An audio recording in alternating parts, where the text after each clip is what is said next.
ব্রাহ্মণবাড়িয়া নবীনগর উপজেলার রসুলপুর গ্রামে পৈতৃক সম্পত্তি নিয়ে বিরোধের জেরে দুই পক্ষের সংঘর্ষে ৬ জন আহতের মধ্যে ২ জনের অবস্থা গুরুতর হওয়ায় ব্রাহ্মণবাড়িয়া জেনারেল হাসপাতালে ভর্তি করা হয়েছে।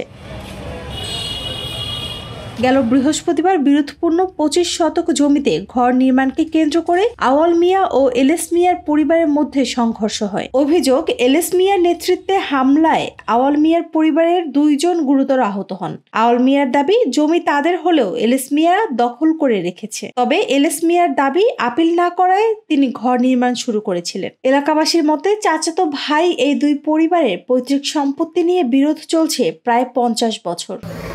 ফাওনা হইলে আমি ফামু, আর ফাওনা না হইলে আমারটা আমি নিজে মুই বিদায় দিয়ে যাবো। আমি কোর্টের আদেশ নিয়ে পুলিশ যত্নই কিতা হইলো আমি কিতানো বেশি যাই না। সাংবাদিক আপনারা নাই ঘটনা একটা ঘট লইলে হইলে বেড়াতে লইলে কাম করতে আর লইলে বাধা সৃষ্টি করতো। এটা ঘটনা ঘট লইলে এনো আইছেন ভালো হয়েছে, আল্লাহ আনছে আপনার যে নিরাপক্ষ লোক। নবীনগর থানার ভারপ্রাপ্ত কর্মকর্তা জানান, উক্ত বিষয়ে কোনো লিখিত অভিযোগ পাওয়া যায়নি। পাওয়া গেলে আইনগত ব্যবস্থা নেওয়া হবে। ৬ জন আহতর মধ্যে ২ জনের অবস্থা গুরুতর হয় ব্রাহ্মণবাড়িয়া জেনারেল হাসপাতালে ভর্তি করা হয়েছে।